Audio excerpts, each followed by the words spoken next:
Hello and welcome to my Module 3 reflection. I am really enjoying this course and getting to dig a little bit deeper into teaching students with autism since I do it on a daily basis.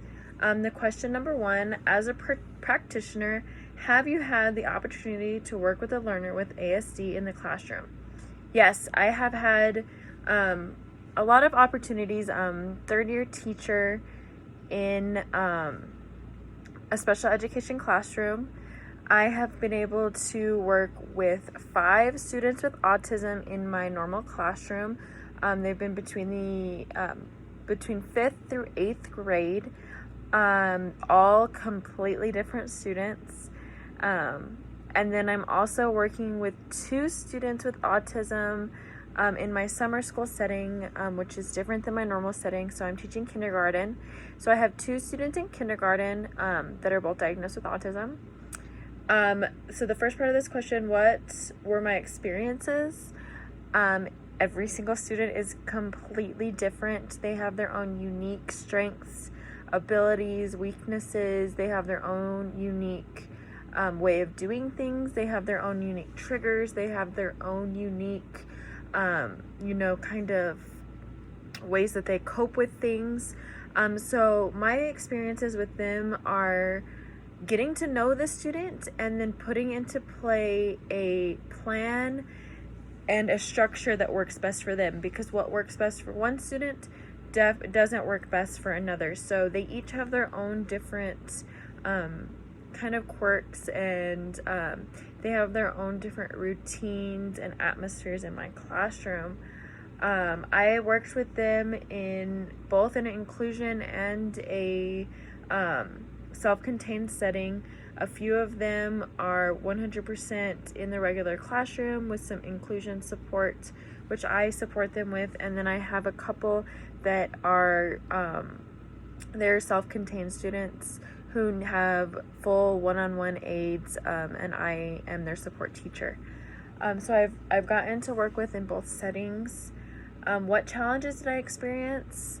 Gonna go back to they're all unique and all different. All children with autism are different, and they're so unique that the challenge that I have is being able to implement different strategies for the different students, and myself being able to transition from working with one student to working with another one, because I know that they have completely different ways of doing things.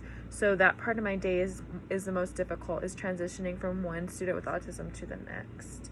What recommendations would I make to practitioners working with learners with ASD? Get to know your kids. That is huge. Getting to know your students and understanding what their triggers are, being able to identify those triggers and notice that they're happening before a meltdown happens, or before their anxiety gets so high that they can't recover from it. Getting to know those students, getting to know what works best, getting to know how to talk to them. Sometimes they just need a shoulder to lean on, or a person to talk to vent their anxiety and vent their struggles. So just get to know your kids. That is my number one recommendation for teachers who work with students with autism. I absolutely love my job. I enjoy it so much. These kiddos with autism are they're amazing, and they completely blow my mind every single day. Just their abilities and the way that they understand things that you don't understand. Another thing that I've experienced with working with students with autism is these kiddos in kindergarten that I'm just getting to know. It's much different than my normal kids, because I've had time to get to know them. I've read their IEPs that came with them to the middle school from the elementary. So they've kind of been able to trial and error and see what works. They've been able to identify those triggers, and I've been able to learn what they were before they came into the classroom and then build on that. To where these kiddos with autism in kindergarten, completely clean slate. I don't know anything about them other than how they are at home, which might not be the same as how they are in the classroom. So really getting to know these students and being able to identify certain things, And really, I'm doing the trial and error because these kids haven't been in school. So I'm getting to, learn with them, which has been really fun. Number 2, so from the article, the 5 things every teacher must know about ASD include 3 additional things to add to the list about what every educator should know about ASD. And then number 1 that I would add to the list, so actually I'm going to go over the list. Number 1, all children with autism are different. I've already touched on that. Number 2, don't assume comprehension based on expressive ability. Number 3, be visual, be visual, be visual. Number 4, behaviors can result from emotional dysregulation. Number 5, build on strengths and preferences. So what I'm going to add to this list are number 1, kind of adding on to the number 1, but get to know your child with autism inside and out. Get to know what internally they, are feeling, what their sensory overloads are. Get to know their interests, their likes, what they thrive on. Get to know how they look, their facial expressions when they're feeling anxiety, when they're feeling stressed, when they're feeling frustrated. Get to know those outside things as well, so that you can recognize those triggers, recognize when they're getting frustrated, to de-escalate the situations before they get too bad. Number 2, the second thing I would add is build or create an interactive, visually exciting classroom and environment. Make sure that classroom that they come into is exciting. If they want to be there, they feel comfortable, they feel excited, they feel like they're having fun, so that they don't come to the classroom feeling that anxiety right off the bat. Come feeling excited and ready to learn. Number 3, talk to the parents. There is nothing more important than getting to know your students' parents. They know their child inside and out. They know their child better than anybody else. So having open communication with that parent is huge. I do agree 100% with the 5 things that we should know about students with autism. I just think that I would add those in there because those are my top 3. Other than, be visual, I've noticed that all my students with autism thrive on visuals. Some thrive on more visual than others, so it's, going back to that, getting to know your student, get to know the type of visuals and how visual you really need to be, because some don't need all the pictures and the bright colors and the step-by-step stuff. Some just need a piece of paper where they can write their notes and have a visual representation, whether it be a graphic organizer or a web, or whether it just be enlarging the print in their textbooks to help them. Getting to know those children. I totally agree with number 1 that all children with autism are different. Totally true. If you've met one child with autism, you've met one child with autism. They are all just so unique. It is amazing. Those are the top ones that I would talk about, that I would have on my list. Number 3, read the article on facilitating inclusion for children with autism and view the webinar about including the students with ASD. Share with my peers your top 5 takeaways. So my top 5 takeaways. Number 1, teacher preparation is huge. Understanding not only the ins and outs of autism in general, but also understanding each student on an individual level, and understanding effective evidence-based inclusion strategies to implement, and having a list of those. I would, having a bank of those to choose from. Once you get to know your child or your student with autism, then being able to choose which evidence-based inclusion practice is best for that child. And then, trial and error could be possible depending on the age of the students. Number 2, be proactive. I think that is a huge takeaway that I took away from both the article and the webinar. Just be proactive. If you notice something, back to getting to know that student, you notice a trigger, you notice they're being frustrated, be proactive. Don't let that child's day go down because you were unable to notice the trigger. Number 3, adapting instruction, equipment, environment to reduce frustration and increase productivity for the learner. That's huge. Just making sure you're adapting that instruction, you're adapting the environment to where that student feels comfortable, feels safe, and feels ready to learn. I know students with autism have just as much right as any other student to feel comfortable in their classroom and feel safe. So whether that be shutting a window or moving them closer to the instruction, or letting them wear headphones to, get the distracting sounds out of their head. Whether it be just, copying your paper on a colored piece of paper rather than white to help them with their visual.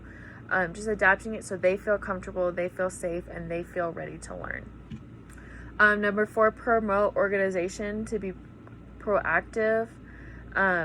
That's huge. It stated it in the article as well as in the webinar. Organization is huge, so you reduce that frustration. And number 5, positive peer interactions. Whenever I read this in the article, I kind of thought back to my classroom, and I totally agree. Having positive peer interactions can help those students cope better in the classroom, help them feel safer, help them feel more included. So ensuring that we do implement those positive peer interactions is huge. Number 4, to view the film presented this week, Autism in School, and discuss how the film transformed your thoughts and beliefs with working with learners with ASD. So looking at the video, some things that kind of changed. I still feel super strong about getting to know your students, getting to know their ins and outs. Like I said, they are all completely different. Always being willing to learn. The different students that they presented in the film were all completely different. So being able to learn, and the teachers actually seek, I know the parents in the film really, really stressed how, the good teachers that their kids had were the teachers that were willing to learn and willing to try and willing to get to know the students and willing to learn what works best for them, makes them more effective.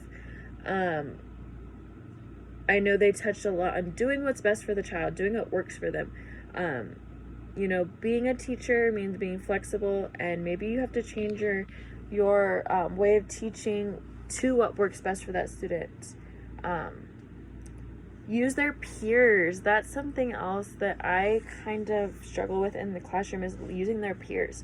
They might interact better with a student than they do with myself, and I have a hard time doing that. I don't know if it's just because, I like the interaction with them, but you know what? They might thrive better if I have a student helping them. And I've kind of used that with my kiddos in kindergarten, kind of pairing them up with one of the other kids. That student interaction, they seem to thrive on it, rather than me as the adults telling them. The student is motivating them, and it seems to help. Communication between the home and school is key. All the parents said that in the film. More you communicate, the better. If you don't communicate, you're not doing anything but hurting the child. Another thing that I wrote down, peers, support from peers is super important once again.